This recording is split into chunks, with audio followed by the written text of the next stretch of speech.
I'm Erica Lukes, host of UFO Classified. For me, life isn't simply black and white.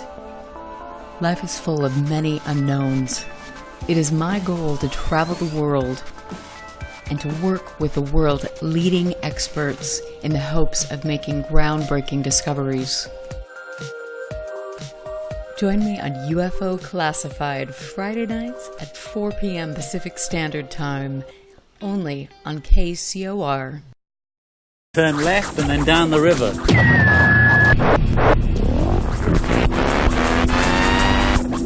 UFO Classified. UFO Classified. No more plausible deniability. Fact, fiction, or the truth. You decide. And now, the new voice of the high desert, the hostess of UFO Classified, Erica Lukes. Well, good afternoon, good evening. I'm Erica Lukes. I was happy to be here with my friends on Friday evenings. It is absolutely beautiful here in Utah. I can't wait for fall. It is my favorite time of year, and I've got another couple trips that I have planned up to the Uinta Basin to do more research, so this will be a lot of fun, and I'll keep you updated on that. Tonight is, of course, part 3 with Chris Marx, who was on my show back in July. He's been on 2 times before, but as we talk, I keep finding out more and more information, which we want to share with you to shine a light on some of the things that have come out about Skinwalker Ranch, whether they're true, false, how the public perception has been manipulated, and then also some of the incredible experiences and perhaps maybe potential dangers with a place like Skinwalker Ranch. So this is going to be a great interview. For those of you who haven't heard the first 2 shows, I would recommend it. You can find them on YouTube thanks to Northern UFOs or on KCOR, their archives page. I also will be posting updates and other things on UFOclassified.com and ericalukes.com as well, so you can check those out. Chris Marx was born in Germany and moved to the United States at the age of 21, became a naturalized citizen in 92. He worked as a professional musician for several years in Los Angeles, toured the continental United States. In 95, he changed career paths and went into law enforcement in the state of New Mexico. He left the department in 2004 as sheriff sergeant and investigator. Having attended and graduated from a slew of investigative schools, Chris moved on to become an executive protection team member for a Los Angeles-based specialized firm. He worked for 2 years as a bodyguard to Hollywood entertainment icons and high-level business tycoons. In 2006, he joined the United States Army Military Police Corps and deployed for 2 tours of combat in Iraq between 2007 2009. And then during his first tour, I just have to throw this in there, it's incredible, he was a part of a team conducting land and air transport of high-value detainees from Camp Bucca to Basra and subsequently Baghdad. On his second tour, he worked in military intelligence under top-secret clearance, first as an intel analyst and then moving into human intelligence gathering. He returned to the United States in 2009, and based on his military background, he was recruited by the government-sponsored, Las Vegas-based Bigelow Aerospace Advanced Space Studies Team, BASS. He became an essential member of the Skinwalker Ranch Research Group and specialized in conventional and unconventional research methods, incorporating PSYOPs techniques into the program. He conducted further numerous investigations for BASS over the years and produced remarkable results. And some of these results, no doubt you have heard about over the years, but Chris has not chosen to come forward until now. In my initial show number 1 with Chris, he mentioned that he'd actually wasn't thinking about the ranch, and then he opened YouTube and was having a bowl of ramen and thumbing through things, and a video for a movie, a premiere for a movie, little clip came up, and he was so incensed by what he saw and some of the misrepresentations that were being put forward.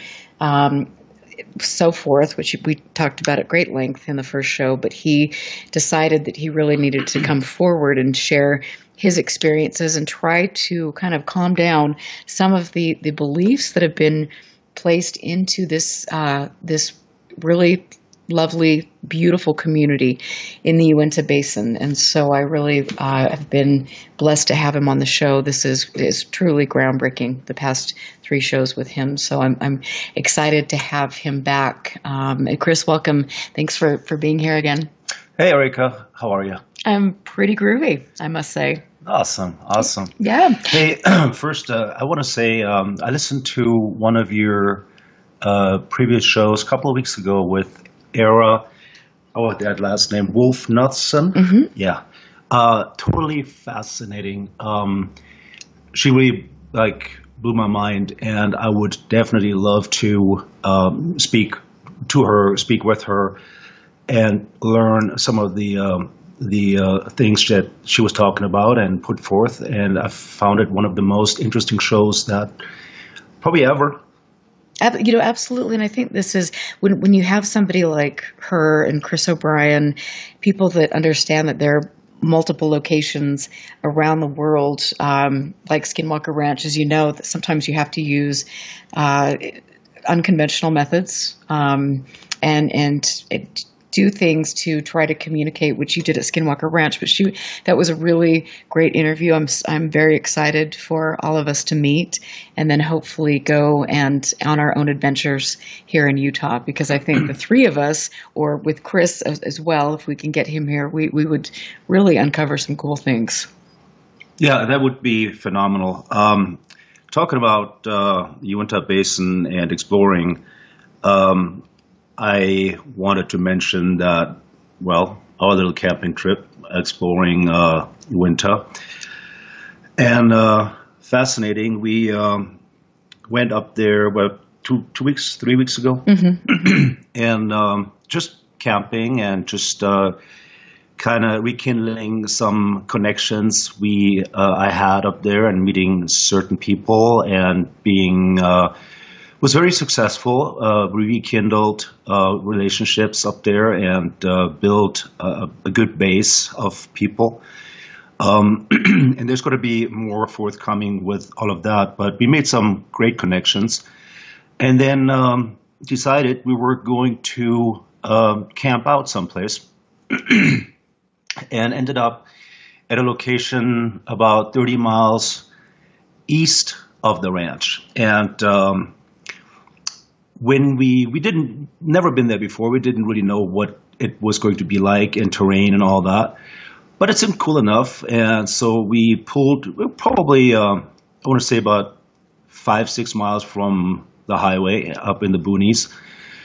And what kind of stuck out to me was that the terrain features, they're very similar to the East Valley at the ranch.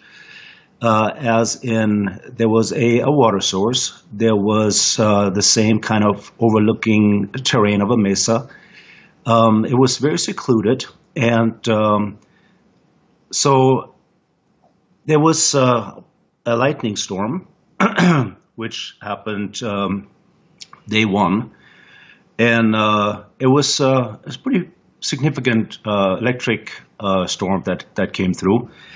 And then the next night, we were experimenting a little, and it was about, I want to say 10:30ish, 11 o'clock at night, when both of us experienced a really weird vibe, like hair standing up, and like the goosebump type, effect. Mm-hmm. And next thing is we're sitting around a campfire, and all of a sudden there is a overwhelming odor of sulfur that was in the air. And it was, we both just looked at each other, like, do you smell this? And it was like a stench. I mean, it was really powerful. It was very overwhelming. It was. And then next thing, there was, I don't know if it was a bird or a bat, or it was something flying and pretty large, flew right between us at face level, I mean, really close to the fire. It was black in color or dark in color. I want to say it was about maybe 3 feet in length and the wingspan of maybe like 4.5, 5 feet, somewhere there. And then it circled, and we actually started rolling some tape, and you could clearly hear the flapping of the wings, and it seemed almost like it was parked, like behind us. And then we actually saw it. It was just like hanging in midair, like almost like a helicopter, just wings going crazy. You know, and then I will say that it was when we first noticed that smell of sulfur. It was, like you said, it was very overwhelming, and I just also it almost seemed that the atmosphere changed. I mean, like we both kind of went on to in alert mode, having been to some of the most active locations in the world, and you having lived, at Skinwalker Ranch, and when your internal sense is telling you something's going on. But that happened, and of course we're trying to put things through the paces. Okay, is there a fireworks display? How close are we from A, B, C, and D? The air was still. I mean, there was no wind. No, there was no wind speed. And so we even after we had the experience, we wrote it down, and then also talked about. We've been adding notes, doing investigate about it just to rule things out. But it was something happened that was very, very unnerving to me. For sure, I didn't feel threatened or anything, No. but there was something quite unusual taking place around both of us, and it was interesting. I mean, I think both you and I, as we know, and as I've talked about before, I mean, you're an antenna, or you're somebody Right. that is tuned into this, and when you utilize certain methods or do things, you can perhaps interact with things. And there was something very, very interesting that took place. The most interesting thing was we weren't looking for anything, or we were simply camping. It wasn't like we were doing anything really to put this on the spot or put it on scene. It just seemed to happen. I mean, we were talking about different things and how cool the area was and how beautiful it was. And like I said, it was about 30 miles east of the ranch. And it just goes to show that the entire basin has a vibe to it. And it's not just the ranch, even though the ranch appears to be some sort of an epicenter to it. But the whole area, and then people we talked to also at the store, and several different places, yeah. Yep. That all of a sudden all came forward with experiences and statements, and we got a lot of contact info, and definitely going to be doing several follow-up trips and going back to the area we were in, Right. And camp more and see maybe next time. With the intent of actually experimenting with it, where this was more of a camping trip, really. Right. Well, yeah. I mean, I definitely, I love traveling to that area. It's not only just one of the most beautiful places on the planet, and we're really lucky to live in Utah. But it is a very unique place, and like I said, you get two people that have had experiences throughout their life, like you mentioned on the first two shows. It's quite a unique combination, and things happen sometimes, and it definitely happened there. I look forward to going back and keeping in contact with the people that we met and different things, and also getting the video interview that I did with you out as well. Yeah. But this interview, by the way, is kind of geared towards the more occult part of research that I sort of started dabbling into and actually got pretty good with it over time. But with that also being said, well, we'll talk about more of that. Yeah, right. And I wanted to, for people that are just tuning in tonight and they have not heard the first two shows, you spent probably more time at Skinwalker Ranch than almost anyone, and you really you were on your hands and your knees and traveling over every square inch. I did. and had a good idea after that many years of where specific things were, where you felt you could really have experiences or where you did have experiences. And you mentioned also that, there were specific places like the old homestead and or the river there or the mesa, that there were places of different types of, you were experiencing different types of phenomena. And I think it's really interesting. It's just such a hodgepodge of different things at Skinwalker Ranch. Yeah, definitely there were. There's more than one entity. There's probably 5 or 6 entities that are active, and they are pretty much geographically based. You have different entities in the East Valley or the Mesa area. Then, like, you have Toby. Toby, I don't know if I ever went into that. You did talk a little bit about Toby. Mm-hmm. For the ones that just tuned in, Toby is it's almost like a dog meets hyena meets a fox, large bushy tail, very unique creature. I guess the most unique is that I have tried to. I looked at him through thermal equipment, thermal imaging, and Toby did not have a heat signature. So I thought that was pretty amazing about him. But he's bound to the East Valley. He's bound to the Mesa. The wolves, there are 3 of them. They are always coming from the river area, and that's where, in the thicket, is where they hang out, I guess.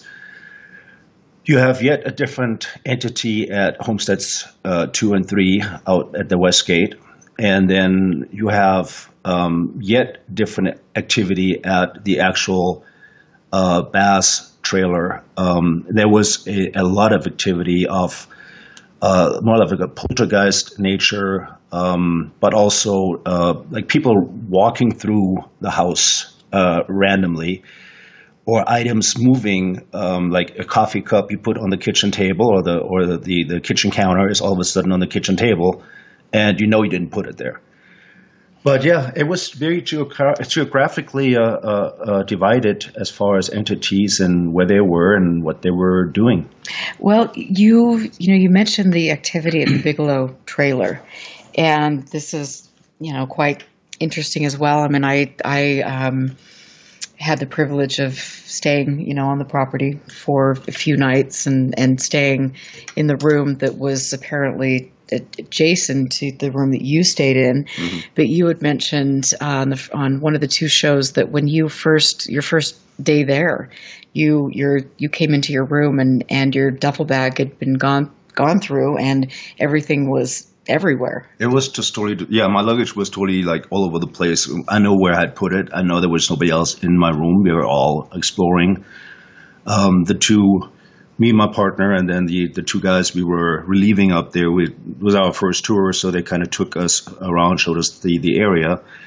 And my stuff was, there were pants hanging off the curtain rails. It was just, stuff was all over the place. But there was more. There was a lot of like light phenomena where the bedroom I was in had an air vent on top of it. And several occasions where I was in the kitchen and all of a sudden this really, really bright, super bright light would come out of my room. And I would open the door and it was gone. This happened frequently. There were, at one point, actually, I did an experiment where I set up my camera on a tripod right there by the computer next to Mr. Bigelow's room, and had a clear view of the entire trailer all the way down to my bedroom. And I had it set up with a very large shutter speed, and I would randomly remote control to trigger the camera. And I did this over 5 days. And I had probably close to 1,000 pictures, and all black and white for contrast. And there were quite a few interesting pictures of stuff that I was, I guess, co-living with in the trailer. Some of them looked like light like spots, like almost like a tennis ball sized light.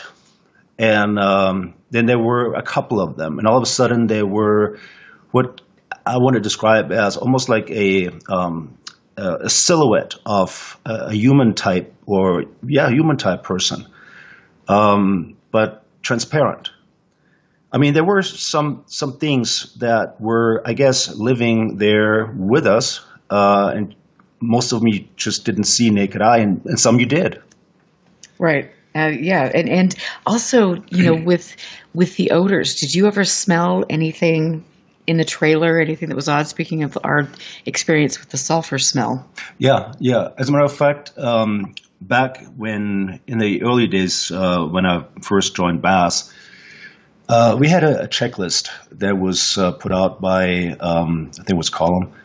And it had certain criteria that if you observed something that was out of the ordinary, we went down the checklist, and one of the boxes to be checked was smell, and then specifically sulfur. So we actually were looking for that, and I actually did come across it probably like a half a dozen times.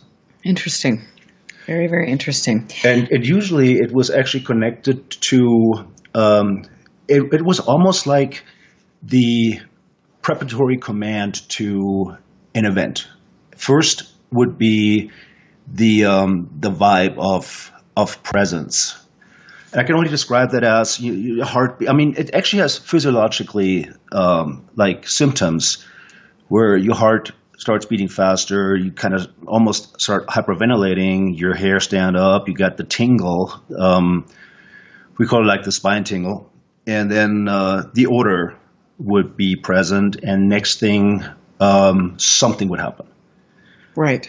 And I have to just mention, too, I was talking to Dr. Eric Davis, who, as we know, had a very profound experience at Skinwalker Ranch as well when he was there doing research. But he also said that he had stayed in, I believe, your room that you were in and smelled, had a similar experience with the smells. So that's quite curious, but I love it. And I know that you've had more experiences in there, and that it's so interesting to me to know that it's every place you go on that property, there's a different type of entity or energies that interact with you in different ways. It's just amazing. You know what I find even more amazing is that you don't have to be on the ranch. You don't have to be behind that fence line. You can go places like we really stumbled up on. And I know there's going to be people asking, where were you guys? And I don't want to really put this out there because I don't want it to be like another ranch type clown circus with people walking all over. And absolutely. And there's that music. We've got to go to a break. We'll talk a little bit about that. I'm Erica Lukes here with Chris Marx. We will be back after the break. Stand by. This is UFO Classified with Erica Lukes. Erica Lukes. The phone lines are open now at 702-425-9230. That's 702-425-9230. Worldwide callers use Skype name KCOR Radio. More UFO Classified. UFO Classified. With Erica Lukes on the KCOR Digital Radio Network. After this. Are you ready? Ready to go inside the Matrix? Inside the Matrix. You see, whoever controls technology controls the world. Then tune in Sundays at 3 p.m. Pacific, 6 p.m. Eastern, as your host, Jimmy Brent, takes you deep inside the holographic Matrix. Carefully designed to stimulate the mind. Come explore a world of topics from technology, archaeology, spirituality, and so much more. Inside the Matrix will liberate you from the manipulated, parasitic entities of consciousness. You guys ready for this? It's time to claim your true natures as creative, divine beings inside the Matrix. Hosted by Jimmy Brent. Who are we talking about? Jimmy Brent. Live Sundays at 3 p.m. Pacific, 6 p.m. Eastern. Exclusively on the KCOR Digital Radio Network. Inside the Matrix. Investigating and analyzing the experience of life.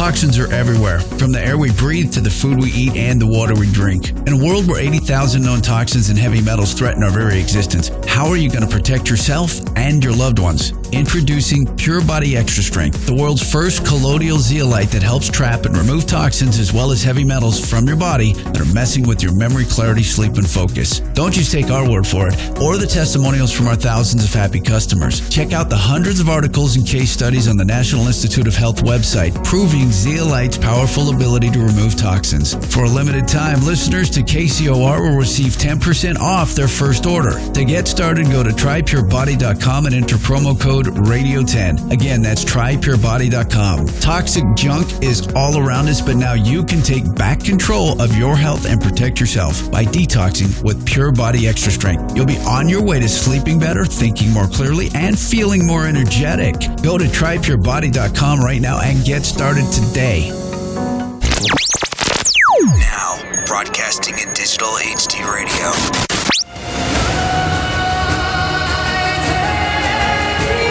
What is our reality? An ever-evolving concept? An individual experience? Or just life? Tune in Saturdays at 11 a.m. Pacific, 2 p.m. Eastern for Our Reality, hosted by Violetta Vrankovich. You guys ready for this? Come join the movement each and every week as we explore a range of topics, from the ordinary to the extraordinary. Violetta will emerge your consciousness with unique concepts and guests, taking you to places no other show has ever dared to go. Carefully designed to stimulate the mind. Our Reality, hosted by Violetta Vrankovich. Live Saturdays at 11 a.m. Pacific, 2 p.m. Eastern. Exclusively on the KCOR Digital Radio Network. Our Reality. Changing the world, one topic at a time. At a time. At a time. At a time. At a time. You're listening to UFO Classified with Erica Lukes, where the truth isn't hidden beneath the black lines of a Sharpie. That's the craziest thing I've ever heard. To be on with Erica, call 702-425-9230. That's 702-425-9230. Worldwide callers use Skype name KCOR Radio. Radio contact. Share your thoughts on the show on Twitter by using hashtag KCOR. Or head over to the live chats at KCORradio.com. The audience goes nuts. And now, your host of UFO Classified. Are you ready? Erica Lukes. Erica Lukes. Welcome back to UFO Classified. I'm really happy to be here. It's always great to get in there and see my friends in chat. If you have any questions to ask Chris, make sure you ask them in all caps. You can also call into the show if you want to do that. So you can definitely do, Chris was mentioning before the show that we really would like to have this show be an interactive show. The call-in number is 702-425-9230. So definitely, give us a jingle if you've got questions, ask in chat. This is really, truly an amazing opportunity for each of us to be here and to listen to Chris, because he has probably a better perspective of what was going on at Skinwalker Ranch than almost anyone, and really pioneered some groundbreaking research that produced results at Skinwalker Ranch. And so this is like I said, I'm just grateful that you're here, and that you and I've had the opportunity to travel up there, had our own experiences, and are also continuing to work on making sure that these stories from people who live in the Uinta Basin are preserved, because that's the big thing. We've got to continue what Junior Hicks has done for decades. Yeah, and do it where it is. It's based on, like your show, on fact and not fiction, on things that are measurable, or at least somewhat tangible. Talking about that, what we forgot to mention was when we had this sulfur scent up there where we were camping. Do you recall? I mean, you had your phone going, you were recording, and when we listened back to it, and we got to clear this up a little bit more, but it almost appeared like there was, I mean, you and me talking, obviously, but there was almost like a chant going on in the background. Yes. And it sounded like like chanting. It did. It absolutely did. And then not only that, but on your video, I mean, there were, it sounded like there was almost some sort of interference, electrical interference. And so when that happened, again, we need to go back and really sit down and analyze some of the things that happened that night. And I'm glad that we got at least as much documentation and evidence as we did. But when we'll, be putting that out, I have to just throw this in there. I'm writing a book with Gordon Lohr, who was with NICAP. He's my co-author, and we're writing about my life and my different paranormal experiences and travels around the world, and I'm really excited about that. That'll be going to the publishers in October, and we're also including much more detail about what happened with our experience up there, and then other things as well, which I'm super stoked about. That'll be cool. Yeah, it's going to be awesome. I can't wait to go back up and kind of reconnect with some of the people we had spoken with. And we got some really good pointers as far as places that appear to be very active. And so we'll see what happens. Absolutely. And over the years, I've been collecting reports and interviewing a lot of different people who have had experiences in the Uinta Basin, pretty profound experiences. And so it's been, like we've said, even though Skinwalker Ranch may appear to be one epicenter in that area, I certainly don't think it's the epicenter. No. But it's, we can do a lot, and I want to just throw this out there. If people want to read a really, really, really important book about the Uinta Basin, you need to get the Utah UFO Display, which was authored by Frank Salisbury, and he was working with Junior Hicks on all of the sightings reports that Junior had collected over the years in the Uinta Basin. So it's an excellent book. I recommend it highly. Yeah. Oh, yeah. It's a fantastic book. But, let me, I talked a little bit about different entities at different locations on Skinwalker Ranch. And there was one, because I was thinking prior to the show, I know I've talked about some experiences and some of the stuff.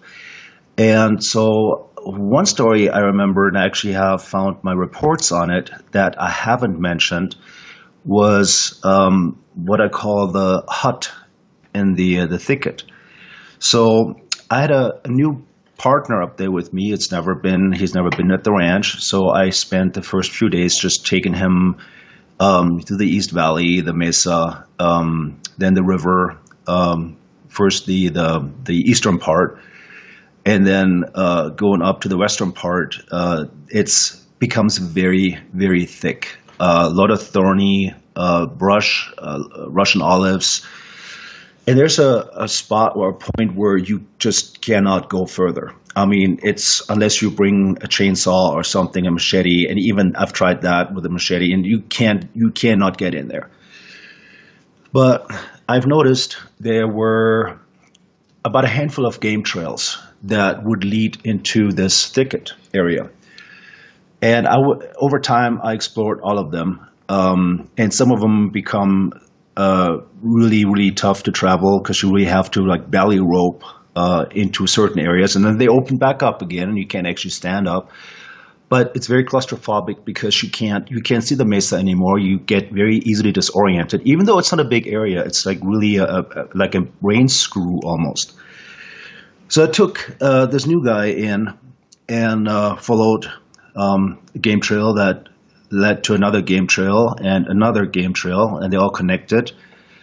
And I was in the front, he was behind me, and we were kind of crawling through underbrush under a log that was blocking. You really had to not even kneel, you had to really belly rope underneath that log. And all of a sudden, the guy behind me started yelling. It's like, what, he's like, what's going on? And he started getting really excited. And I'm like, what's up? What's going on? What do you see? What do you see? And he pointed out, and there was I just saw it off peripheral vision, but it looked like a large canine. And then and this one was so close by us, he was laying behind one of those logs. I mean, literally maybe 3 feet, 4 feet from where we were crawling through that brush. And he stood up. And like I said, he started moving, and I just saw parts of it because I was in front of Dave. And so then I see one ahead of me. And I was like, look. And so there was another one. Then there was another one. There were 3 of them.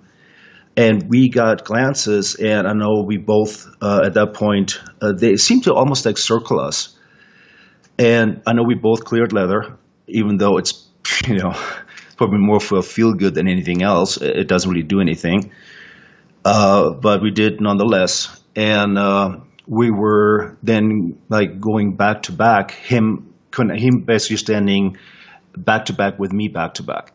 So that we would have a good 360, because now we saw all 3 of them, and they were literally circling. They were literally there. And I mean, to the point where we could get a really good view. And it were those wolves that are usually hanging out in the wood line. It were those exact ones. And we both got, I'm not going to lie, pretty kind of scared a bit there, because I had no idea what intentions were. I had no idea what they were doing. And I have previously fired at one of them. I think I told that story before, but I never finished it. I'll get to that. And I fired a 12 gauge combination of slug and buckshot, 8 rounds in total, and had no effect, none. So anyways, we were just standing there, and then Dave pointed out to me all of a sudden, because there was a clearing next to it, there was a structure.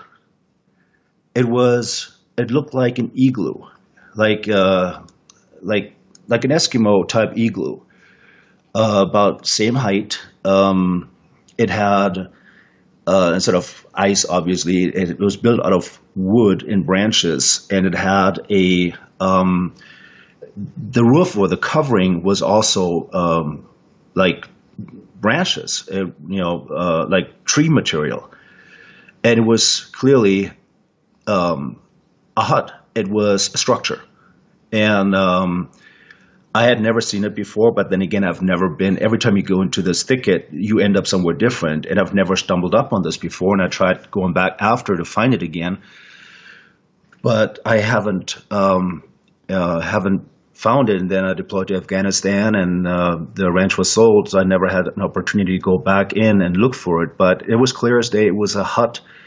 It was definitely not built by a canine. It was an actual structure that was self-standing above the earth, about, I want to say about 5-6 feet in height, and probably about 8 feet in width or diameter. I mean, it was big, and definitely not.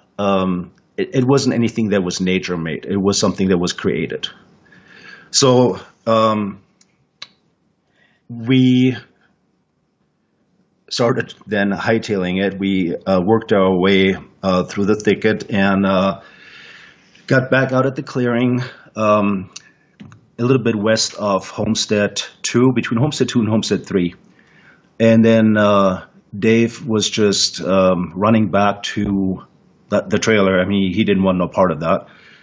And he actually never went out after. That was his big hurrah. And after that, he spent his time pretty much playing video games and walking the dirt road every once in a great while. But he was so spooked, and he never went back to the ranch after. Matter of fact, he didn't even serve out the 2 weeks. He went home after about the first week. He went back. He just couldn't stomach what had happened up there. And yeah, I mean, it's a weird feeling when you are like totally powerless. You have no idea what's going to happen.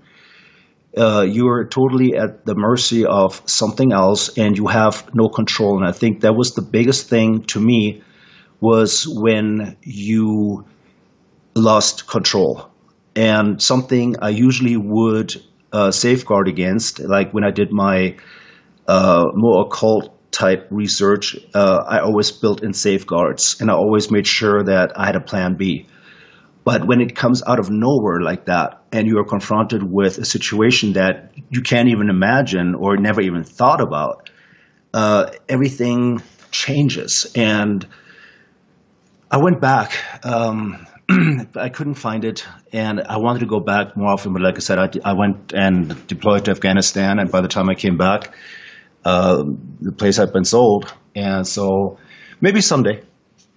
Yeah, definitely. And I know that, you felt and feel a fondness for the property, and that it has left a lasting imprint on you. Yeah, and for me and for people that visit that place, and there are some definite dangers with regard to being there, and we're going to talk about that in the second hour, about some of the things that people experienced that really ruined or threw their life through a loop. And so when people are going up there and nonchalantly messing around with things, or some other shenanigans that are taking place, I mean, I don't think you realize what you're opening yourself up to, and this does follow you home. And you mentioned that you don't need to be at the ranch to be connected, and you've told me that privately as well. It's like you had experiences there, and you still feel that connection. Yeah, and have things happen. Matter of fact, Era really touched on that. The dangers of dabbling into some of the more unconventional methods of research, and there's definitely, I can only say, don't, unless you really have some idea what you're doing, don't just go in there and start meditating or trying to call things in, because you just don't know who you're calling and what it might do to you, not physically necessarily, but mentally. And I always thought of it as the interior and the exterior threat mentally. I've seen people up there that just got so into seeing a monster behind every bush that they would freak themselves out to the point where there was one in particular we came up to, and he was slowly kind of decaying into this whole ranch thing. We came up one time, it was one of his last times up there, and usually we had our turnovers on Wednesdays, and so part of the whole deal was that you cleaned the trailer and you made sure everything looked good, and have your stuff packed, and then the new team comes up, and then you boogie home. And so we came up there, and the trailer was a disaster. It was a pigsty. There were dishes in the sink. It was just real filthy. And his eyes were bloodshot. He was mumbling and totally out of it. And I mean, he was on a different planet. And we're like, dude, what's going on? And then come to find out that he slept at the caretaker's house on the sofa.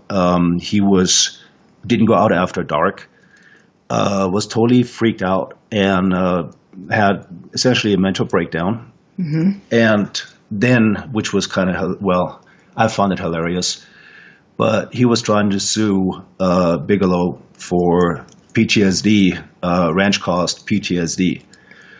And of course, that didn't fly.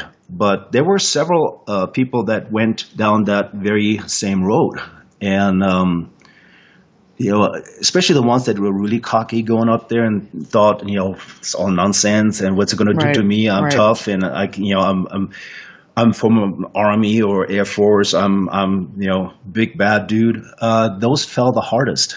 And I've seen one guy that literally halfway between the trailer, our trailer, and the East Gate, he got into a force field of sorts, and he started moving funny, like if he was kind of like almost like, I don't want to say paralyzed, but hindered somehow.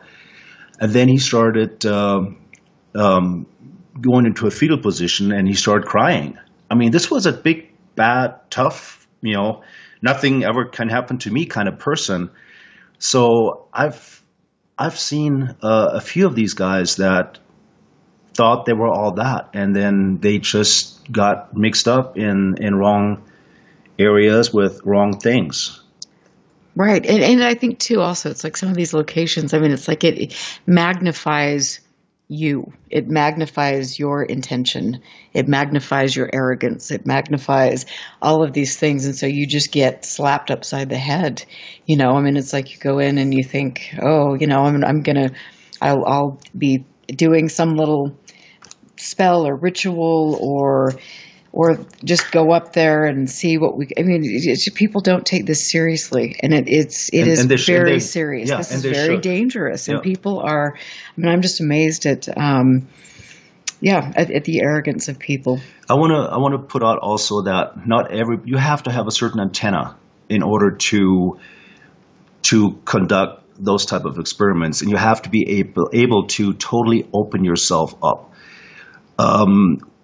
I didn't just go in there and start doing like hocus pocus. I worked up to a level. First, I was pre-exposed to paranormal type activity back in New Mexico, so the ranch wasn't my first brush with that type of stuff. I did experiments even back then, and especially I saw a few things while working for the sheriff's office that we ended up actually keeping a book of weirdness, because it's another one of those areas that was just really charged. But so I would start just once I got kind of the door opened after we did the Ouija with Bass. Once that door opened and we conducted more, I want to say, a spiritually based experimentation rather than just technically based stuff, it opened the door, and I started really taking to it. And I knew in order to communicate, that was our goal. We wanted communication. We wanted to be able to communicate and get an actual dialogue of sorts, even if not conventional. So I would start sleeping out in the East Valley, because I knew in a sleep stage, you're opening your entire inner, you're no longer guarded. Right. You are opening yourself up. So I would start doing that. I would sleep out there and totally open myself, and even start talking out loud. It's like, hey, I'm going to sleep out here. I want to dream. I want to interact with you. I'm not here to do any harm. I just want to learn. Please teach me. And I would start engaging verbally, and then also mentally, and then I would start from the sleep phases. I did this for a while, probably like 4 or 5 rotations where I would sleep out there. And then I would start meditating, and I would start kind of just following my inner, whatever, I was drawn to. And then eventually I presented offerings on a very special location that appeared to be like a handmade structure, almost looked like an altar. And so I put up there water, a bowl of bread, and a bowl of meat, and then also later on tobacco. And it was interesting because nothing happened to any of these offerings for about 3 days. Nothing at all. No birds would eat it. No, it was just undisturbed. Right. And I want to talk a little bit more about that. We're getting ready to go to break, and I want to just ask you, because Libertas, who always gets in there and is listening to the show, wants to know if there were interest did you know about any Russian interests or any other governments that had an interest in that property? I haven't heard any. If there were, then I certainly never heard of it. I am not aware of any other governments meddling in. Oh, I see here somebody's asking, what does clear cleared leather mean? That means that we actually pulled our handguns and pointed weapons at these wolves, even though that was silly because, like I pointed out previous, your bullets, they don't do anything. It's like you can't shoot those things. And it was just, I guess, more for our own self-comfort, like holding on to something than just standing there and doing nothing. It was really for self-comfort more than anything else. In fact, the only reason why you would carry a weapon on Skinwalker is because of mountain lions. And that's just about it, because nothing else will, you cannot like neutralize anything up there. It's not possible. The only thing that, like I said, why we carried was more because of the mountain lion situation, which there were some pretty big cats up there.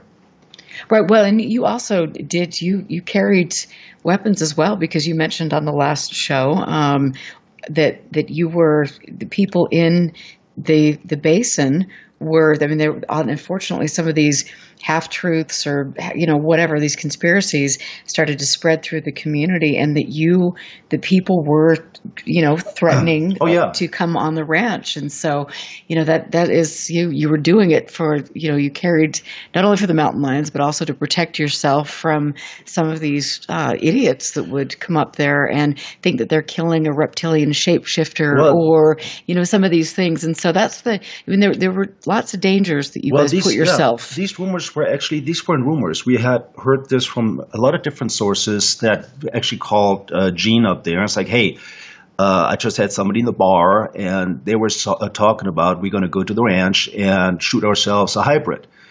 Because they were under the assumption, since we are up there for 2 weeks at a time and we function at night and day and we come unharmed, or we get off ranch mostly unharmed, that we were some sort of hybrid shapeshifter, whatever. Right, and that's amazing. We got to go to break and hear that music. So I am Erica Lukes here with Chris Marx. Next week, Christopher Giarratano will be on the show again. He's got a brand new show out that is quite incredible. We will be back after this. Listen very carefully. This is Houston. Say again, please. Houston, we've had a problem. This is UFO Classified, live every Friday night, 4 p.m. Pacific, 7 p.m. Eastern, exclusively on the KCOR Digital Radio Network. The truth is out there, just waiting to be discovered. And now, if you will, accompany me on a journey to the future. For more information on the host of UFO Classified, Erica Lukes, upcoming guests, as well as links to the past shows, visit her website at ufoclassified.com. UFO Classified. UFO Classified. This is KCOR Las Vegas, home of the Digital Radio Network, broadcasting from a shack just south of Area 51. Wait, that doesn't exist. This is the KCOR Digital Radio Network. Now for the news. KCOR Las Vegas. All the time. Of course I listen. I listen all day. It's the best music. KCOR, the new underground source for news, talk, and music at KCORradio.com. Tell your friends, email them, or Facebook them, or Twitter them. Hey, are we done here? Because I'm losing my buzz.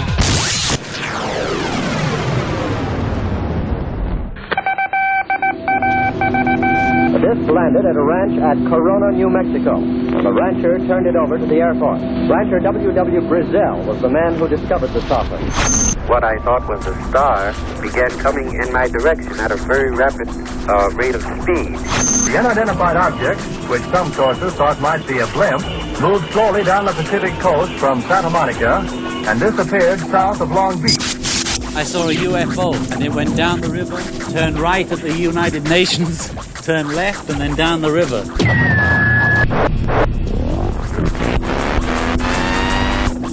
UFO Classified. UFO Classified. No more plausible deniability. Fact, fiction, or the truth. You decide. And now, the new voice of the high desert, the hostess of UFO Classified, Erica Lukes. Welcome back to the show. I am always happy to be here on Friday evenings on the best network on the planet. I really believe that. I mean that. I am so proud to be a part of KCOR and to work with Tina Marie. She is an amazing producer. I love my home here, and I also appreciate all of the listener support for my show. And I have to just throw out a big thanks to Northern UFOs, who has really done a great deal to keep this show on the air. I pay for my show. I pay for the privilege to broadcast to you because I feel that this is the most important subject and that we should be getting good information. And so if you want to sponsor the show, show your support. That's wonderful. I appreciate you all very much. And Doug, you have, and Bruce, and lots of my listeners in chat. I know that you have contributed to the show, and it means the world to me. Thank you. I also want to tell you that I finally got a really, really cool logo and some great merchandise. And so if you go to UFOclassified.com or ericalukes.com, you can get a cool new t-shirt or a tote or some of my art that I have been working on for years, and I'm now selling, and that is another way to support the show. So you can go check that out. If you go to order a shirt, please make sure you send me a message to let me know what size, and we will get those out on Monday. They're really, really cool, and it's awesome to help support a show that is very dedicated to getting good information out. I spend hours and hours and hours researching above and beyond my job as a business owner, but I just care so much about this subject. I also care about preserving history. And so if you are in Utah, we will be having a meeting here pretty quickly, and we'll have Chris Marx speak at the meeting, so that should be fantastic. Anyway, I'm here with Chris, and he has done, this is the third show.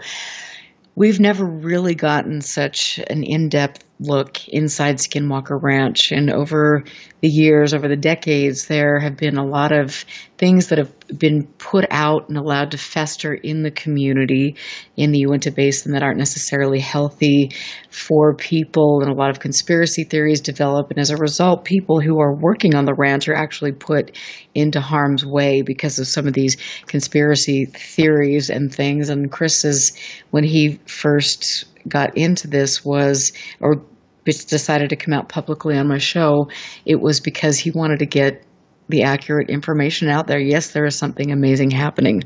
Yes, it is a very profound place. The Uinta Basin is an incredible place to research, and we also need to make sure that we're kind of stepping back in a measured way, and we're not thinking that every country on the planet is there and maybe performing experiments or doing different things, or that there are reptilian shapeshifters that are intermingling and breeding with people and all of these things, because there are some pretty kooky ideas out there that are dangerous, and I think that that's amazing that Chris has come forward to talk about that and to share some of these personal experiences. When we first left off, we went to break. You were talking about some more of your experiences, and so will you just continue where we left off? Also, piggyback on what you just said, what triggered me after 4 years of not having been up there was simply that everything became blown out of proportion. I mean, now we're regurgitating the same, but adding more Hollywood effects to it.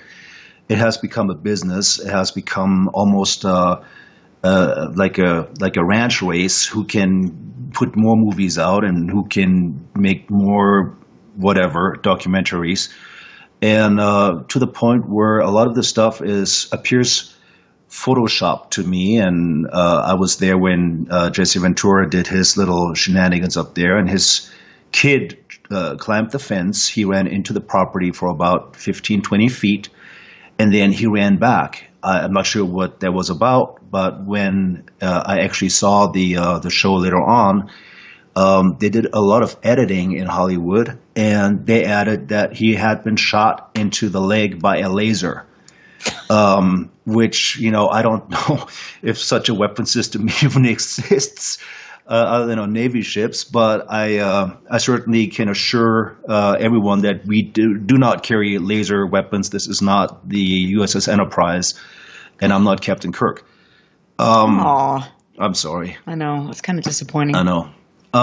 But yeah, so I mean, stuff like that was just amazing. And then to see Alex Jones and Jesse Ventura discuss Bigelow's building a fleet to flee planet Earth, like a space fleet, in case everything burns down. And there's two grown men talking about this. And I had respect for both at some point, and then I just got turned off because people that don't know about the ranch might believe this garbage. Like the black limousines. Oh my God! If somebody would have just paid a little attention to it, we rented them from Enterprise Rent-A-Car on Rancho Boulevard in Las Vegas. They just happened to be black in color. That's all Enterprise had, and they were Tahoes or Suburbans because we needed room for our gear and we needed to have something that had cruise control. These weren't any kind of government crazy vehicles. These were rental cars. So there is just so much that was blown out of proportion, and it became dangerous. Like I was honestly more scared of somebody on methamphetamine popping up behind a rock with a 308 or a bow and arrow, and me getting assassinated on the ranch because they thought it was funny that I was supposedly a hybrid. And guarantee you never have been and probably never will be. But I want to talk a little bit back about Era's show, and Chris O'Brien. I was riding the bus back from not Camp Williams, up in California by Monterey. Anyways, I was on a 2-week maneuver. I came back and listened to the show in depth twice. And what I would like to ask Era is, I had an experience, and it kind of ties back into what I just talked about earlier about interior and exterior threat levels, especially when they are on a mental and sometimes physical level. Early on, it was like one of my first rotations up there, and I walked past Homestead 2. And I had always sensed that there was a very strong, powerful, like a force field of sorts. That would be like changing almost like your well-being. It would change things. Later on, I learned more about it and learned what it was, and I came to terms with it. And I never experienced that again after certain things had taken place, interaction between me and these beings that are still there. But that's another story. Actually, I did talk about it. But anyways, we got onto a pretty good, almost like it's not a relationship, but I guess a mutual tolerance of sorts. But I remember early on, I was walking past there, and I had my partner walk behind me with a camera. And I told him, start taking pictures, take pictures. And he was about maybe 10, 15 feet behind me and started taking pictures. And I was facing him and facing the camera. And I all of a sudden was overcome by a really, really powerful sense of sadness, depression. I started crying. I started bawling. I mean, I had tears running down my face. I'm a happy-go-lucky guy. And I don't cry. But it was so overwhelming. There was a feeling that was just so powerful, but so dark and so overwhelming. And he took pictures of it, and he took pictures of my face specifically with my facial expressions changing. And then he's like, Chris, let's go. And I was like, no, dude, I don't want to go. So let's go. We got to go back. I said, I don't want to go back. Just leave me here. I'm good here. I don't want to go anywhere. I want to stay right here. And he actually pulled me on my arm and actually pulled me away from that spot. And later on, when we looked at the pictures, because I was quite amazed, the second I went away from this area, I was perfectly fine again. It was like all of a sudden somebody like painted me with the biggest brush of depression I've ever experienced, ever. I've never had anything like this happening before, and certainly not after. I'm not a depressed kind of guy. And so he took pictures. We looked at the pictures, and there was, on the pictures, you could see, the first pictures, there was nothing. And then at picture 3 to picture 7, there were clearly visible an orb, like a semi-transparent orb type thing. One was sitting on the left part of my chest at about chest level, and the other was sitting next to my shoulder, next to my head.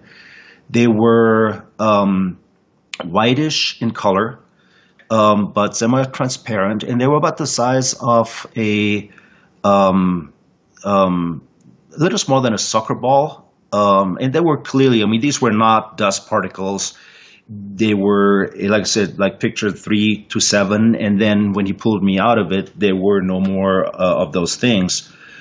But it kind of messed with me for a second, and once I started more understanding and more learning about the place, I was able to learn about it and deal with it. And so it, but others that went into a similar situation were so freaked out about it that they never came back to the ranch, and they would actually not leave the trailer for the rest of the tour. And so, I mean, and what did Bigelow or everybody working there, I mean, did they prepare you for any of this? I mean, obviously you had checklists of things that you were looking for when you were going into, you had specific sightings and things, but was there any other talk or preparation? No, there wasn't. I mean, you went in, and I often think back, and because we also went up to Reno for medical tests where they would test our EEG capabilities, our EKG, urine, blood work, that type of thing. I often thought to myself, I'm not sure if I am the hamster or the guy with the white coat, or maybe a combination of both, because I really thought that we up there were part of the experiment. I really think that we were studied, and I know that medical testing's on us. So I think we're a little bit of both. But going back, I want to talk to Era about this, because she is an expert in these things, much more. I'm simply a witness. I don't have a smoking gun. I cannot explain what's taken place up there. I am simply somebody that witnessed, and I don't make conclusions. But I would like to learn more about this, and she would be someone that could help me with right, that. Right. I mean, and not only, Era, but also, I mean, I had Greg Long on last week, and we were talking about the Yakima Indian Reservation. Oh, I only got and the research that he has conducted. And I mean, there are places in Yakima that he talked about and he documented in his book, Examining the Earth-Light Theory, where they specifically, there were people that were warned, like you had that experience of dread and things. And I've heard that mentioned. Tom Winterton was on the show who's now involved with Skinwalker Ranch in Mantium. And, they mentioned specific things like that, where you just get this feeling and it's like, stop, and then you're overcome with emotions and things. And so it is really interesting. There's so many people to learn from. Greg is one of them. I mentioned Erling Strand from Norway, right. and Massimo Teodorani and people like that, Ted Rowe.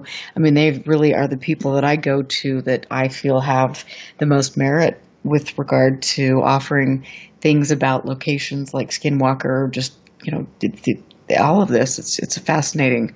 But so let's get back to, I want to talk a little bit more about the occult practices and the aspects, and you bringing that into the ranch. Because I've always heard stories about, the Ouija board experiments and these different types of things that happened. I mean, you were given basically free rein, the go ahead to do this, and you did.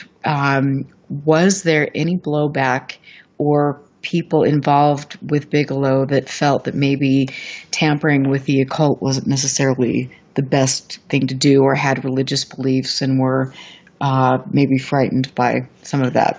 Well, I mean, when Bass opened the door, when we created our own Ouija board, and I mentioned that earlier, I'm just going to lapse back into it just a little bit. We had, Lauren and I had designated. We walked the ranch. We came up with, didn't like communicate. We just wrote down without the other seeing locations that we thought had a special energy or a special vibe to them. And we both came up with 15. Oh, that was the number we had set for. And then 13 of those 15 actually matched where he had the same locations as I did. We hid envelopes in those locations that were sealed envelopes, evidence envelopes, tamper-proof, and each envelope contained a question that only Doug would know because he wrote them. And so we were then on shift changeovers. There were 7 of us up there. We would tape this from 2 different angles, audio tape it and videotape it. And we would ask the board, it was a special design board by us, what is the answer to envelope number 1? And then answer to envelope number 2, and so forth. What happened was unexpected because the planchette, I guess it's called, lifted up before we actually put our hands on it and started hitting me in the chest several times, no matter on what side of the table I sat. And I know this sounds pretty crazy, but we have it documented. We, like I said, videotaped it from 2 angles and also audio taped it and our responses to that. And so after that opened the door wide open because I have kind of dabbled in this stuff throughout my life. In New Mexico, I've did a lot of experimentation with it, and I understood the power behind it. And so now I was like a kid in a candy store where I started just doing different things. I would meditate. I would create circles of lights using candles and similar things. I would create almost like I don't know how to really address it, well, but I would have create. To say, but I mean, I don't know how much information you want to give. I don't want to this because honestly, there's so many people that would listen to this and go do this, and then it's like we've said, it's like this is not. This isn't a walk in the park. No, it's not. This not. affects people. This ruins their lives. This follows them. And so it's like, Yeah, no, I mean, I'm not going to go any further into it, but I created settings that were specifically tailored to the area I was operating in.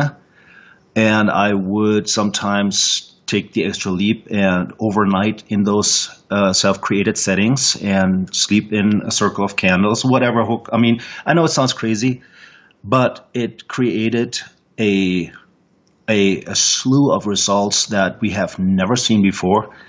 I must say that I have, to this day, very, very powerful dreams about the place, about certain events that took place. So it's almost like that Eagles song, you can check out, but you can never leave. Right. It's almost funny because even after not having been there, and I'm like totally not even thinking about it, all of a sudden I wake up and I feel like I actually walked the mesa, or I dream about the ranch. I see it so clear, and it happens to where, and I haven't been on the ranch since 16. It's just very powerful. So yes, and like I said, I safeguarded best I knew how to. And I made sure that I also had a very good conversation with a man above, and made clear that this was not a belief system, but simply an experimentation. But in order to go there, you have to open yourself all the way. You have to let it come inside of you. You have to actually invite it in. And the danger with that is you don't know really what it is you're inviting in. And back then, I was reckless. I didn't really care. All I cared about was I wanted results. I just wanted to prove that I can do it. And I guess to myself, but I also wanted to prove it to the organization that there are alternate methods. Like I said, when they opened the door of the Ouija, I took this and I ran with it, and I did a lot of occult stuff up there and practices and rituals and seance and stuff like that. But they were also recorded. They were also documented. I just didn't go up there and play with fire. I did play with fire, but I made sure that I had a fire extinguisher somewhere close by that would help me extinguish if stuff would get out of hand. So no, it's not. Don't go up there and set up candles in a circle and start calling something in, because you just don't know what's going to happen. Right, and there are people, like we've mentioned. I'll keep mentioning this, that have been gravely affected. It isn't something you just don't know, and it's so insidious sometimes. I think when it interacts with you and so random. And so we just don't know at the end of the day. And I know that there were people that were the world's best researchers that wouldn't set foot on that property. Military elite that were so scared, like you mentioned, that wouldn't set foot on the property. And so it's not something to be messed with. And I certainly wouldn't go in that area. And even, Mr. Bigelow has said it over and over and over, and he said it in conversations I had with him when we debriefed or when we just talked. He said it all the time, and he also made public statements to the effect of that the ranch is a dangerous place, and it's beautiful, and it's absolutely stunning, and it is interesting. But there are some dangers involved with it. And I've seen over the years a lot of people that took hits mentally, and I saw their lives going down the crapper. A lot of it was based on their mental inability to focus, almost like obsession with it. And I've seen people lose their employment or their jobs and their small businesses, their wives, their families. People does follow, and I've experienced that myself, and I had a lot of conversations with my fellow bass guys that the same thing happened to them. And in the beginning, we didn't want to talk about it because it's almost like it kind of like takes away from how cool you are or whatnot. But then we started talking about it. I said, hey, did you ever experience something like a crash in your house where something tumbles and you can't find what loud noise is? That's one of the most common, where it sounds like almost the kitchen shelf is falling. Mm-hmm. Right. And you're like, my dog went crazy barking and jumped up, and you run and follow kind of where the sound came from, but there's nothing disturbed. There's not even a coffee cup on the floor, nothing. Right.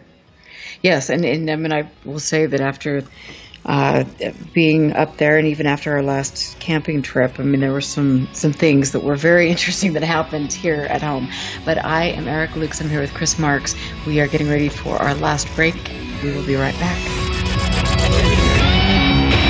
Stand by. This is UFO Classified with Erica Lukes. Erica Lukes. The phone lines are open now at 702-425-9230. That's 702-425-9230. Worldwide callers use Skype name KCOR Radio. More UFO Classified. UFO Classified with Erica Lukes on the KCOR Digital Radio Network. After this. Alien Deceptions, a suspenseful sci-fi romance thriller by Tina Marie, featuring the tantalizing Erica Jones and the mysterious Russell Hamilton. An out-of-this-world book of fiction based on years of document facts and files the government does not want you to know about. At least, not yet. Alien Deceptions by Tina Marie. Available now at Amazon.com or get a signed copy at TinaMarieEntertainment.com. Get your copy now.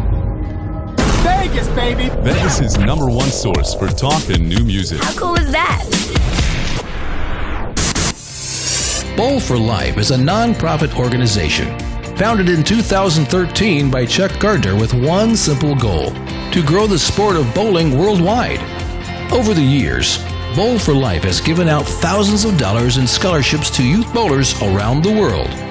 Our focus is to nurture integrity, honesty, professionalism, as well as respect into bowlers both young and old. You can help us by going to bowlforlife.com. Even the smallest donation goes a long way to breaking down the barriers and helping us assist people of all ages to improve their skills as well as knowledge of the game. Bowl for Life is happy to be partnered with other great organizations like the Youth Education Services Fund, as well as the United States Bowling Congress, with many spectacular integrated events planned in the near future. To learn more, go to bowlforlife.com. That's bowlforlife.com. There is a world outside that which we live in, a realm where fact and fiction collide. The Paradigm Matrix. The Paradigm Matrix. Hosted by Willie Miranda. Every Friday night at 6 p.m. Pacific, 9 p.m. Eastern. The Matrix is everywhere. It is all around us, even now in this very room. The 1-hour show that will surely leave you hanging on the edge of the rabbit hole. The Paradigm Matrix explores a universe of topics from UFOs, cryptozoology, conspiracies, as well as all things paranormal. Enter a world of the twisted and deformed. Friday night, 6 p.m. Pacific, 9 p.m. Eastern. The Paradigm Matrix. Exclusively on the KCOR Digital Radio Network, where fact and fiction collide. Based on the concept that Plato simply called the Great Year, where evidence points to our world civilization being far older than we've been taught. The Emissary, Book 1 by Tamra Veach and Rennie DeFazio, embraces this concept while blending elements of fantasy, reincarnation, action-adventure, and ancient secrets all together, along with our real-world history, to create an epic tale that will leave you asking the question, is this real? The Emissary, Book 1, now available for 99 cents for a limited time at Amazon.com. 1, 2, 3, 4! To the KCOR Digital Radio Network. I love the way it sounds. Love the music. I listen all day. The future of radio is here and now.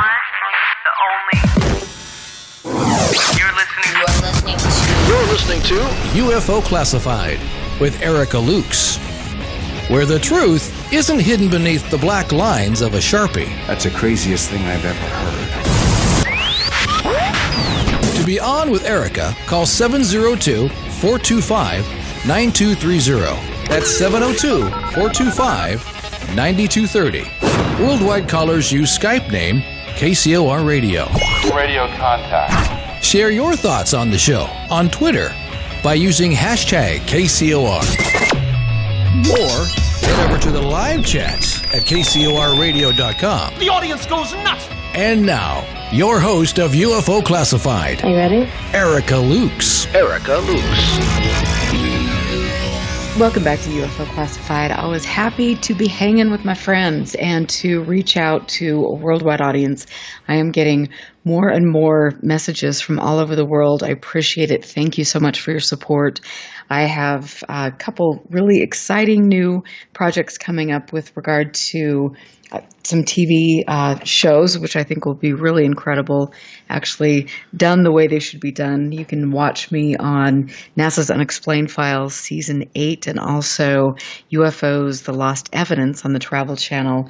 We just completed our second season, which is airing right now, and so you can watch that. And like I said, other things in the works. It is really good. I'm hoping to definitely try to get enough information out there that people can make logical decisions instead of listening to some of these people who have been spouting untruths and delusional ideas in ufology. You know how I feel about that. I think that we deserve the best. And so every week I try to bring people on who I know, who I've researched, who have something very relevant to say to help all of us learn. So that's my bag. But I am here tonight with Chris Marx, who I first met thanks to Ryan Skinner a couple months ago, and we've had kind of a whirlwind of events take place and things. We went up to the Uinta Basin, had great investigations up there, meeting people, and also a pretty profound experience that we'll be looking into and perhaps releasing the details as that progresses. But then it's also been incredible to have Chris on the show to divulge information that has never been heard before. about Skinwalker Ranch. And this is important. It's new. I think Chris, like I have said, Chris has been very good about saying that yes, there were lots of myths that were thrown out there. People were in danger. People, you get these people who want to go hang out and spy on the things that are going on, or doing things, creating ideas, false belief systems that are a danger. And so also it's important to remember that when you go to a place like that or an area like that, you just don't know what you're dealing with. And at the end of the day, like I said, there were researchers whom I will not name, but they can do that on their own time if they choose to do that. But they did not want to go back to the ranch because of things that had taken place to them and things that followed them home. Chris, you mentioned that things did in fact follow you home as well, and that you would hear crashes in the house. You mentioned other people involved with Bigelow that also had similar experiences. Can you elaborate on that or tell us more about what you talked about? Essentially, it would be almost across the board the same type of experiences where the crashing sounds. Sometimes you even got a scent of like a sulfur inside your home, which is my house was 500 and some miles from the ranch.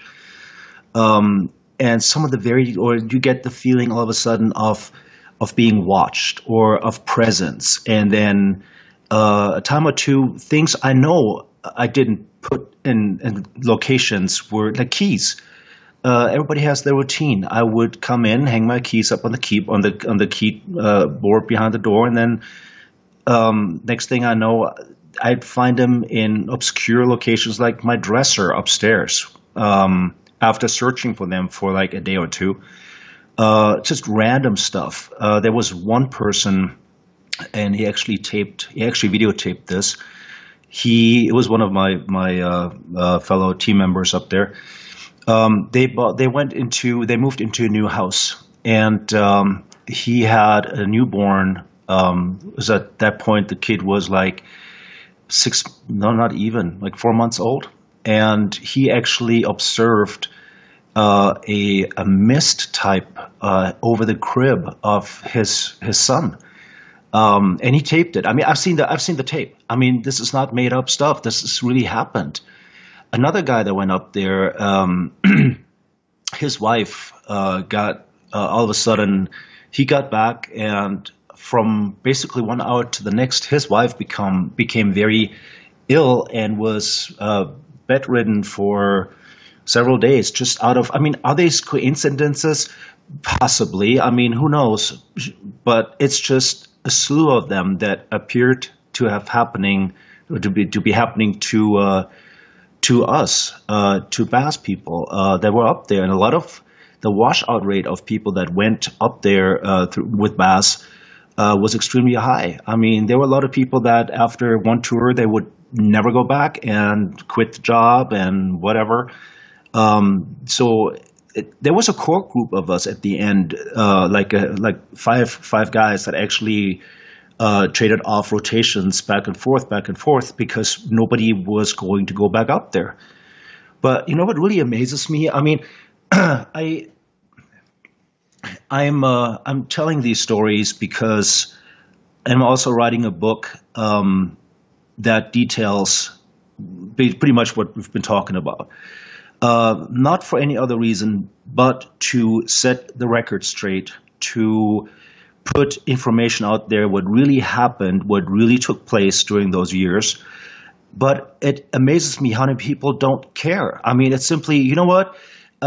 We just much rather look at the latest Knapp production or Corbell production or whatever, these people, and with more effects. And I've seen so many movies on Skinwalker Ranch. There's the group of researchers that went up there, came out a few years back, and they ultimately all got killed by a wolf or something crazy. It seems like there are some people that appreciate an untainted witness account, but there are those that simply do not care. They would rather have the Hollywoodized version of semi-truths or regurgitation of stuff that's been told over and over and over. And one big difference is, while there are others that have been up there, I think I am the first person that actually talks in the first person. I'm not telling somebody else's story. I'm telling my story from my own observation, my own eyes, and what I experienced. And I'm opening myself up to some of the stuff, my emotional state of mind and what happened up there and what I went through. And I'm not holding back. I'm sharing it. And there was one comment made in the chat room just now about personal demons.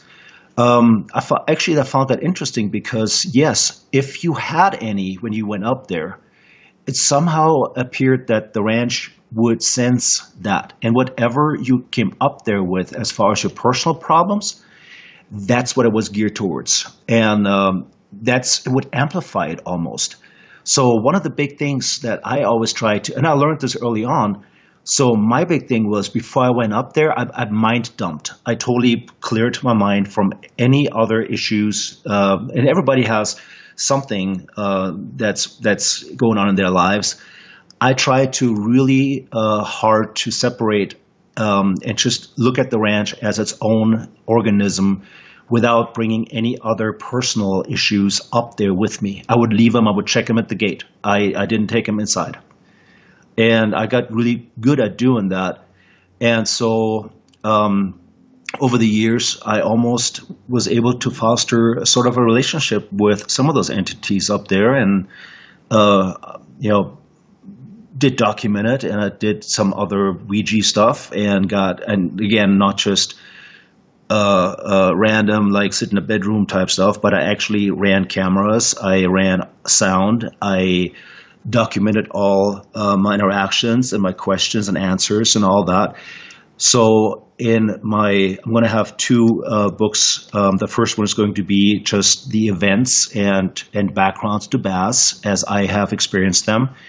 The second one will be a book featuring all the government reports pertaining to those cases that I'm actually telling in the first book, so that people can see that this is actually this is real.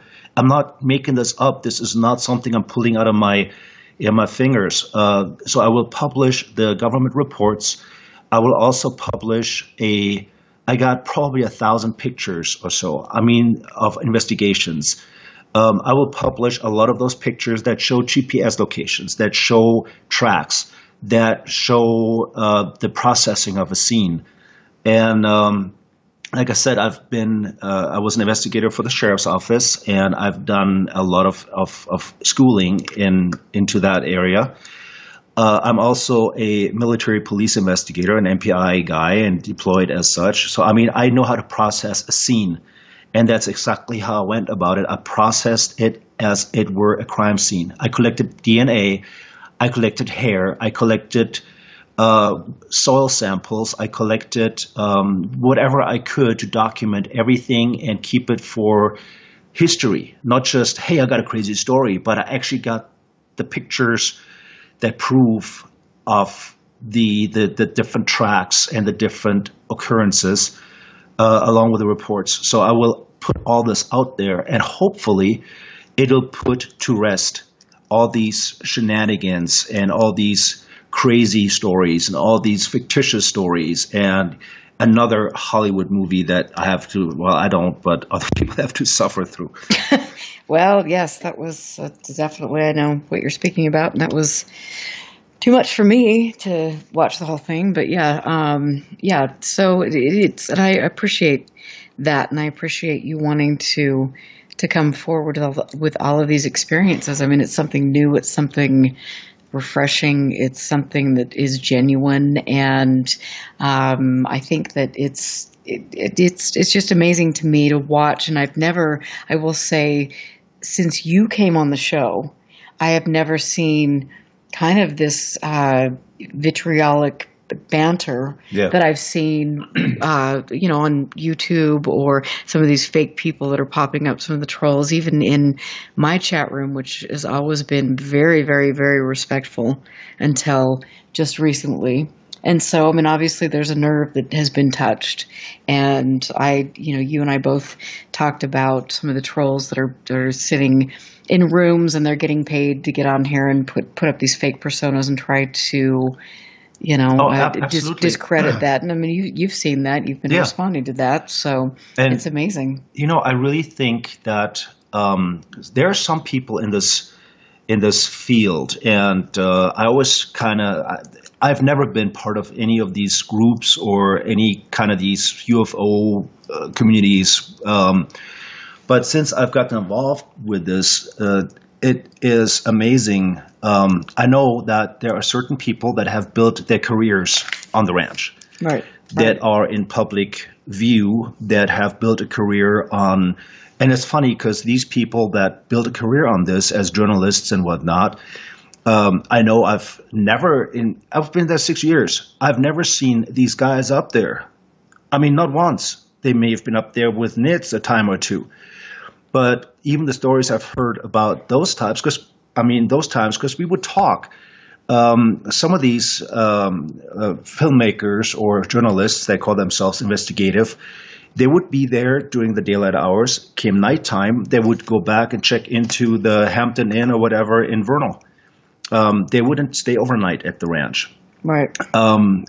And they've made a career out of retelling and regurgitating. And I would think that they might not like what I have to say because it interferes with the story and the yarn that they're spinning and making a living of it and making profit from it. It's almost like it's a kingdom of fools, and the head kings in there probably don't like somebody coming out and maybe putting a few things right and discrediting not them, but some of the information that they've been putting out over the years. And this is the whole reason why when I saw this trailer on YouTube about this recent production, it really, wrong time, wrong place. It really got me going. So what about that trailer what about that specifically got you? It was the same story out of Column's book, the same everything, but now we're adding more and more sound effects and more theories, and then we have a chat by the fireside, which I have no idea what that's about. But it just became like, okay, what else can we do to grab somebody to put $5 in the pocket by renting or purchasing the product? And it's not just them. There are a lot of them. I mean, this one guy just bought a house overlooking the ranch, which I think is incredible. And renting space so that people can have their ranch experiences, which is nuts. I mean, this can be fixed simply by putting a halogen light and aiming it carefully towards the night vision equipment. But the amount of, it's almost obsession, and everybody is like the world's best researcher, and everybody is like world renowned, and everybody's got these titles, and then they go after each other. It's like a big, happy, incestuous, dysfunctional family of people. Right. Right. And it prevents people like the ones that really have something to say to come forward and talk about it, because these people are scientists that are still scientists. They're still employed by respectable companies, and they would have so much to bring to the table. They would have so much to offer, way beyond what I can. I'm just a witness. These guys are so much ahead of me, but they don't want to come out in public because of their reputation. Right.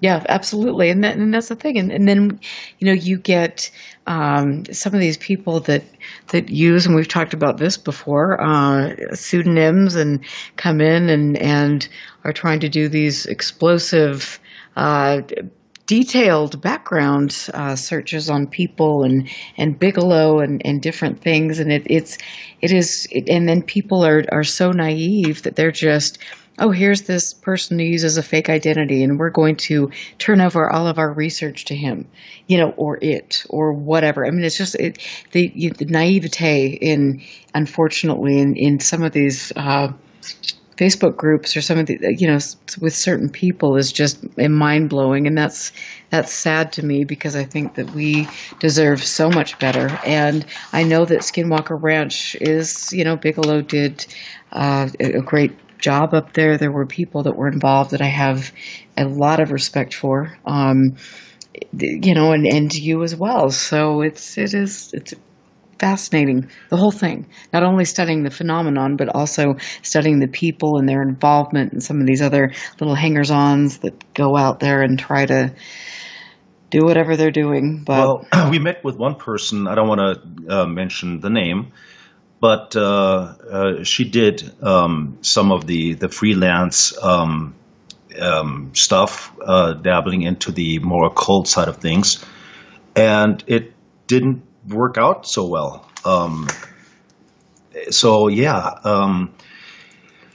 I wished that more people that really have a broader view of a scientific view of some of these experiments that were conducted under NIDS and early on BAS.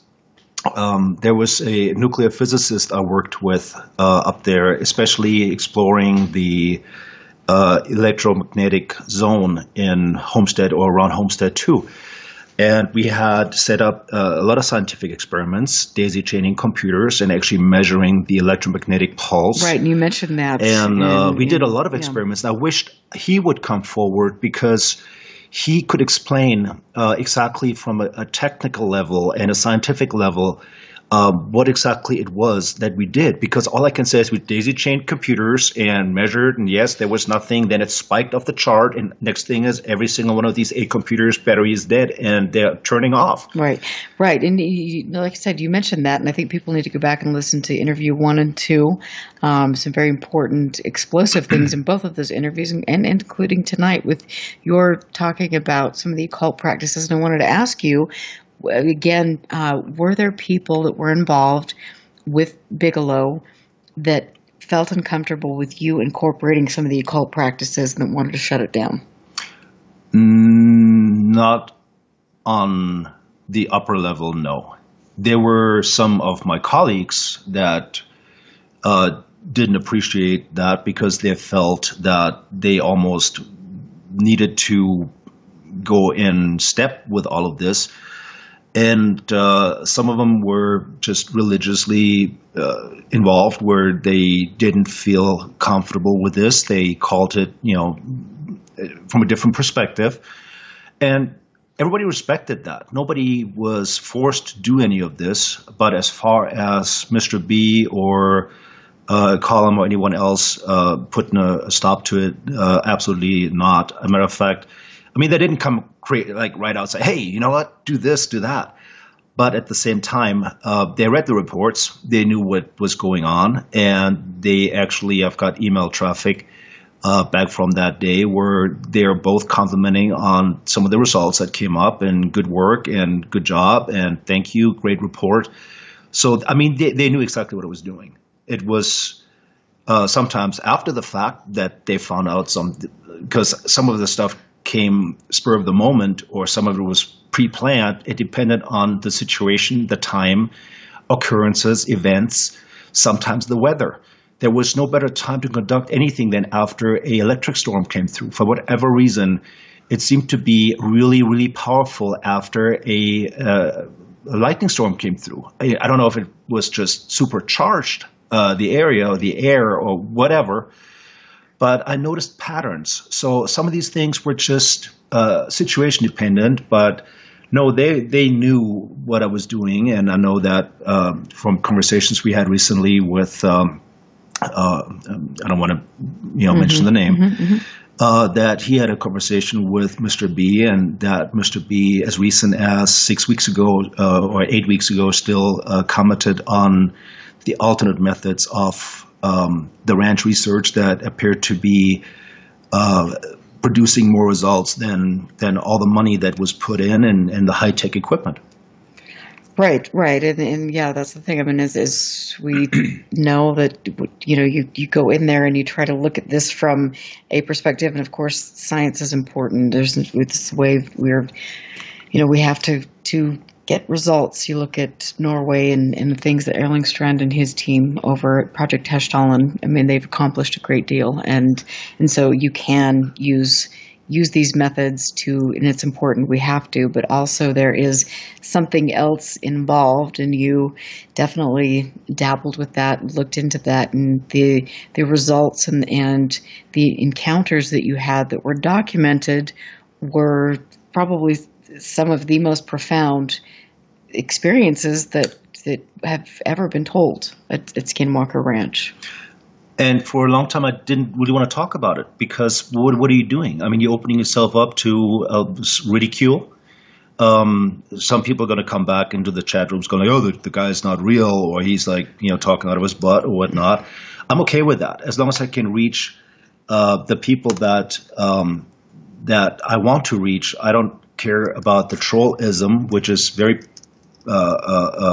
in your face. And all the way up to, I came across an interesting, the Facebook post from not years back, but months ago. There was a Facebook post by Isaac Coy at gmail.com. Right. Yeah, he was looking. There was a period of time where he was looking into and doing research on everyone involved with Bigelow for certain reasons, but definitely that got, I think, smacked down pretty quickly.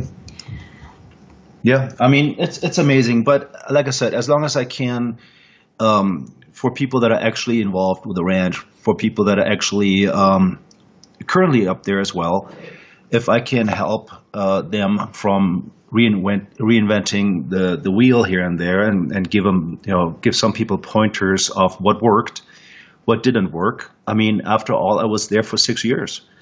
And I've seen just about... Right, and there's that music, and we've got to go. And, of course, there is so much more I need to ask you. This has been a great interview, and I always go back, and there are little nuggets that you'll pick up here and there. So make sure you listen to the first 2 interviews with my guest tonight, Chris Marx, America Lukes. Next week, Chris Giordano will be on the show. Stick around tonight with David Cook, who's going to be on Willie Miranda's show. I'm going to be on his show this Sunday. So you're going to have to listen to that. Have a wonderful night. Be safe. Thanks for your support, and I will catch you next week.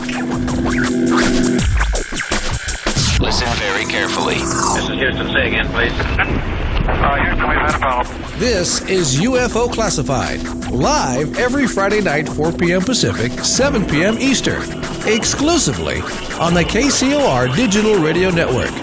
The truth is out there, just waiting to be discovered. And now, if you will, accompany me on a journey to the future. For more information on the host of UFO Classified, Erica Lukes, upcoming guests, as well as links to the past shows, visit her website at UFOclassified.com.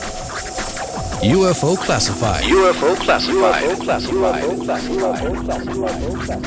This is KCOR Las Vegas, home of the Digital Radio Network, broadcasting from a...